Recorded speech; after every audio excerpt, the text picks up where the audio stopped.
حضور صلی اللہ علیہ وسلم کا فرمان ہے کہ جس پر کسی کا حق آ جائے اور اس کا ادا کرنے کا پروگرام ہو، نیت ہو، کوشش کر رہا ہے بیچارہ، لیکن کام ہی نہیں چل رہا، بجلی کے بل ہے کوئی پورا نہیں ہوتا، کھائے بیچارہ کیا، قرضے کیا دے، کوشش تو بڑی کرتا ہے لیکن بیچارہ صحیح طرح سے بچوں کا پیٹ نہیں پال پا رہا۔ آپ نے فرمایا جس نے کسی کا حق دینا ہے اور اس کی نیت ہے پکا پروگرام ہے دینے کا، دے کے مرے گا، اور اگر مر گیا نہیں دے سکا، لینے والا معاف کر دے گا۔ کس برکت سے؟ کہ دینے کا پروگرام، دینے کے پروگرام میں لینے والا معاف کر دے گا، لینے والے نے معاف نہ کیا اس کی طرف سے کوئی اور دے دے گا، کوئی اور دے دے گا۔ بعض لوگ دیکھا نہیں مرتے ہیں تو کتنے لوگ ان کے ہمدرد پیدا ہو جاتے ہیں، بھئی اس کے ذمہ قرضہ تو میں دیتا ہوں۔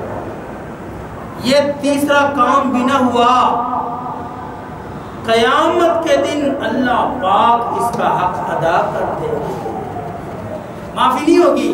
معافی کروانے کی کیا ضرورت ہے جی؟ یہاں ہمارے سامنے 1000 روپے کا جھگڑا آئے اور ہم منتیں کرتے پھرے یار معاف کر دے، نہیں، ہمیں چاہیے اتنے بندے 1000 روپے اس کو دے یار، اس کی جان چھوڑ جی۔ تو خدا تو احکم الحاکمین ہے، وہ جس پر مہربان ہوگا اس کو کیا ضرورت ہے دوسرے کو کہنے کی کہ تو اس کو معاف کر دے، نہیں، بالکل نہیں۔ تو میرے دوستو، اللہ کی تو ذات اتنی مجنون ہے، قرآن کریم میں بعض جگہ، اکثر جگہوں پہ اللہ فرماتے ہیں کہ خرچ کرو اتنا اجر دوں گا، تقریباً 2 جگہوں پہ، 2-3 جگہوں پہ اللہ فرماتے ہیں جس نے مجھے قرض دیا ضرور لوٹاؤں گا۔ ہاں، جو میرے لیے خرچ کرے گا، کسی غریب کو دے گا، اپنے بھائی کو دے گا، باپ کو دے گا، کہیں بھی دے گا میری رضا کے لیے، میں اسے لوٹاؤں گا۔ اور آج کے کروڑ پتی پر کوئی احسان کر دے، وہ احسان کا بدلہ نہیں چکاتا، ہاں جی؟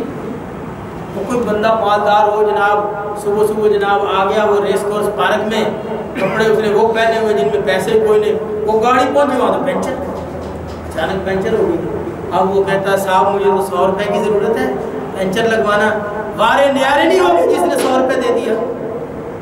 وہ مثلا شباز شریف کی گاڑی پنچر ہو جائے ہیں اور اس کو 100 روپے کی ضرورت، تو کپڑے گھر پڑے ہوئے پیسوں والے، اور جس سے مانگ لیے اس نے 100 روپے، کیوں بھائی؟ اس کے بارے نیارے نہیں ہوگے، اب یہ 100 روپے واپس کرے گا، یہ 100 روپے واپس کرے گا کہ اچھا آنا میرے گھر کو، یہ 100 روپے نہیں، یہ کہے گا یار تیرے کو کام تو نہیں اٹکے ہوئے، ہاں بتا، میری شایان شان نہیں ہے کہ تجھے 100 ہی لوٹاؤں، اور تجھے تو لاکھ روپے دے کے میرا جی نہیں بھرے گا کہ تجھ سے مجھ تک 100 پہنچائے۔ تو میرے محترم دوستو، یہ دنیا کے سخیوں کی حالت ہے یا مالداروں کی حالت ہے کہ جن کو اپنے بڑے ہونے کے اس پہ اپنی اناء پہ ہاتھ پڑتا ہے کہ نہیں یہ بندہ میرے کام آئے، میں نے بھی اس کے کام آنا ہے اور اس سے زیادہ کام آنا ہے۔ تو خدا جو احکم الحاکمین رب العالمین، سارے خزانے اس کے ہیں جی، تو اس کی رضا کے لیے کوئی کام کرے گا اللہ مخلوق کو اس کی خدمت میں لگا دے گا۔ تو اس لیے اللہ رب العزت، یہ اللہ کی شان ہے کہ جو اس کو دے گا اس کو بدلہ اس کا کئی گنا بدلہ دے گا۔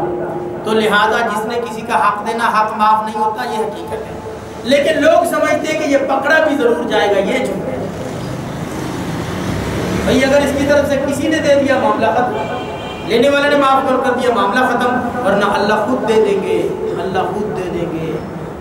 اپنی بات ختم کرتا ہوں کہ وہاں جھگڑا ہوگا، اللہ فرمائیں گے بھائی یہ تمہارا حق کس نے دینا ہے نا، اس حق کے بدلے میں اتنا محال میں تم دونوں کو دیتا ہوں، تجھے تو اس کا بدلہ مل گیا نا اور اس کو ساتھ دے دیتا ہوں، ایسا مجھے مالک الملک ہے، اتنی بڑی جنت کا مالک، تو وہ حقدار کہے گا یا اللہ نہیں اس کو نہیں، اس کے والا بھی مجھے دے، اس پہ اور احسان بھی چڑھ گیا، اس کو حق بھی لے جا، اس کی جان چھوڑ. تجھے تو تیرے پیسے بھی نہیں ہیں. ایک بڑا پلاٹ جناب ڈیفینس کا، چلو تیرے تو 10 لاکھ اس نے دینے تھے، تو کروڑ روپے کا پلاٹ ہے، چل 40 لاکھ تیرے، 50 لاکھ لے جا تو، 50 اس کے ہیں. نہیں یا اللہ اس کے والے 50 بھی مجھے دلواؤ. اچھا بھائی جان چھوڑ. تو یوں بھی دینے کی جو برکت ہے اس سے بندہ پکڑا نہیں. اب یہ لوگ یہ اس بات کا بعض لوگوں کو پتہ نہیں، وہ کہتے نہیں حق جو ہے نا یہ پکڑا ہی جائے، جہنم میں ضرور ہی جائے. نہیں، کیا پتا اس کا دینے کا پروگرام، اس کے حالات سازگار نہ ہو. اللہ کے نبی نے فرما دیا کہ رب اپنے پاس سے دے دے گا. اللہ کے نبی اپنے پاس سے بات کرتے ہیں؟ اپنے پاس سے اللہ کے نبی کوئی بات نہیں کرتے. ایک صحابی ہر بات لکھا کرتے تھے، صحابہ نے روکا، بھائی اللہ کے نبی آخر انسان ہیں، کبھی غصے میں ہوتے، کبھی مذاق میں ہوتے، تو ہر بات ہی لکھ لیتا ہے. اس نے لکھنا چھوڑ دیا. حضرت عبداللہ ابن عمرو ابن عاص رضی اللہ تعالیٰ عنہ، ایک دن وہ تذکرہ کر دیا اس نے کہ اللہ کے نبی میں آپ کی ہر بات لکھتا ہوں. ایسے ایسے مجھے لوگوں نے کہا. فرمایا نہیں، میں غصے میں ہوں، مذہب کسی حالت میں ہوں، میری زبان سے حق ہی نکلے گا، لکھا کر.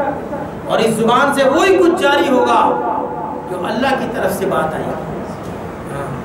وما ينطق عن الهوى إن هو إلا وحي. اللہ عمل کی توفیق عطا فرمائے.